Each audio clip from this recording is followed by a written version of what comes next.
अस्सलाम वालेकुम, मैं हूं निशा अंसारी और आप देख रहे हैं निशा लव कुकिंग। आज मैं अपने चैनल पर आप लोगों के साथ बहुत ही ज़बरदस्त सी रेसिपी शेयर कर रही हूं जो बहुत ही मज़ेदार और यूनिक सी बनी थी। तो मैंने सोचा आप लोगों के साथ इस रेसिपी को शेयर किया जाए। आप लोगों ने भी इसको बनाकर शाम की चाय में, अगर आप लोगों के घर पे गेस्ट आ रहे हैं तो उनको आप लोग ये चेक करवाएंगे तो बहुत ही उनको पसंद आने वाली है।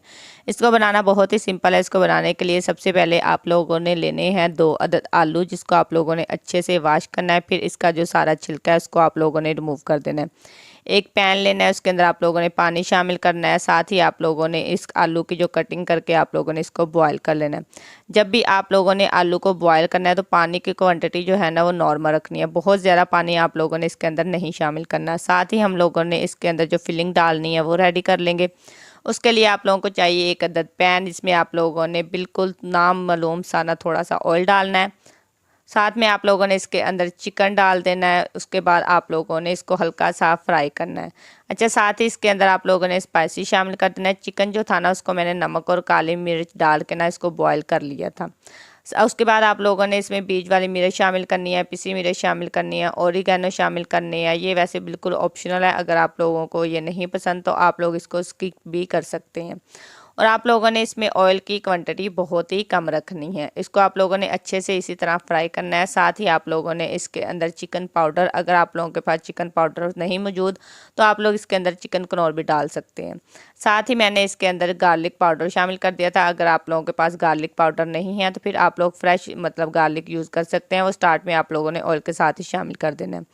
आलू लेने हैं, उसको आप लोगों ने अच्छे से बॉयल कर लेना है, उसको ठंडा होने देना है। एक बाउल लेना है, उसके अंदर आप लोगों ने आलू शामिल करने हैं। साथ ही आप लोगों ने नमक शामिल करना है और कॉर्नफ्लोर शामिल करना है। और इसके अंदर आप लोगों ने चावल का आटा शामिल करना है। अच्छा, अगर आप लोगों को चावल का जो आटा है वो इजीली ना मिले तो फिर आप लोगों ने क्या करना है, सिंपल चावल को आप लोगों ने ग्राइंड करना है। उसके बाद इसको छान लेना है। जो पाउडर बच जाएगा उसको आप लोगों ने इसके अंदर शामिल कर लेना है। अच्छा, आलू आप लोगों ने फुली बॉयल नहीं करने, आलू आप लोगों ने थोड़े से हार्ड रखने हैं, क्योंकि अगर आप लोगों के जो आलू हैं वो थोड़े हार्ड होंगे तो आप लोगों की जो टिक्की की शेप है ना वो बहुत ही अच्छी बनेगी। लास्ट में आप लोगों ने इसके अंदर काली मिर्च भी शामिल करनी है, सिर्फ क्योंकि अगर आप लोगों के जो आलू हैं वो थोड़े हार्ड होंगे ना, फिर आप लोग जब इसकी शेप देंगे तो बहुत ही इजीली शेप आ जाएगी। यहाँ पर जो आलू हैं वो थोड़े से सॉफ्ट हो गए थे।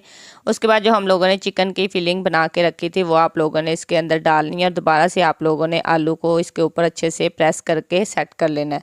अच्छा, यहाँ पर आलू जो थे ना वो थोड़े से सॉफ्ट थे, इसलिए मैंने इनको थोड़ी देर के लिए फ्रिज में रेस्ट दिया था। अगर आप लोगों के जो आलू हैं वो थोड़े हार्ड होंगे फिर बेशक आप लोग इसको वैसे रेस्ट दे लें, लेकिन फ्रिज में रखने की ज़रूरत नहीं है।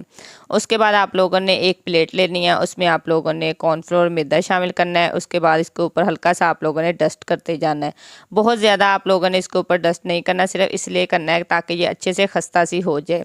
और आप लोगों ने इसको तवे के ऊपर बनाना है। तवे के ऊपर आप लोगों ने ऑयल शामिल करना है, उसको अच्छे से गर्म करना है। एक एक टिक्की आप लोगों ने इसके ऊपर मतलब डालते जाना है। और ये तकरीबन आप लोगों ने 1-2 मिनट के बाद इसकी साइड चेंज करनी है। और यहाँ पर आप लोगों ने आंच को मतलब बहुत ज़्यादा तेज़ नहीं करना, ये ना हो कि मतलब ये बिल्कुल भी क्रिस्पी नहीं बनेगी अगर आप लोगों की आंच बहुत ही तेज़ होगी। अच्छा, आप लोगों ने हल्का सा दोनों साइड से इसको फ्राई करके साइड पे करते जाना है। जब सारी टिक्की आप लोगों की अच्छे से फ्राई हो जाएगी फिर आप लोगों ने थोड़ा सा इसको रेस्ट देना और दोबारा से आप लोगों ने इसको हाथों की मदद से दबा के ना फिर इसको दोबारा से आप लोगों ने फ्राई करना है। तो यहाँ पर जो हमारी टिक्की है वो अच्छे से फ्राई हो चुकी है। अब हम लोग इसके ऊपर इसको डेकोरेट करेंगे। अच्छा, हल्का सा आप लोगों ने चम्मच की मदद से ना इसको प्रेस करके थोड़ा सा तोड़ लेना। तो आप लोग देख सकते हैं कि ये अंदर से कितनी सॉफ्ट और ऊपर से कितनी क्रिस्पी हमारी जो टिक्की है ना वो रेडी हो चुकी है।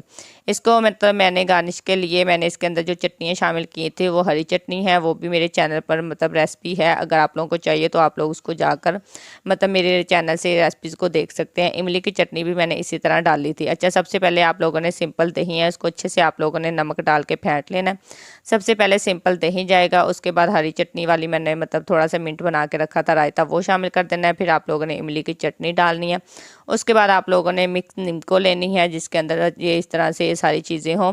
सिंपल निम्को आप लोगों ने नहीं लेनी, बारीक सवैयों वाली आप लोगों ने निम्को लेनी है। वो आप लोगों ने ऊपर से हल्का सा डाल देना है। तो ऊपर से आप लोगों ने इसके डालना है जी केचप, फिर आप लोगों ने इसके ऊपर डाल देना थोड़ा सा चाट मसाला। तो देखिए कितनी मज़ेदार सी हमारी जो टिक्की चाट की रेसिपी है वो रेडी हो चुकी है। और आप लोगों ने लाजमी इसको ट्राई करना है, मेरे साथ कमेंट में शेयर करना है कि आप लोगों की जो रेसिपी है वो कैसी बनी थी।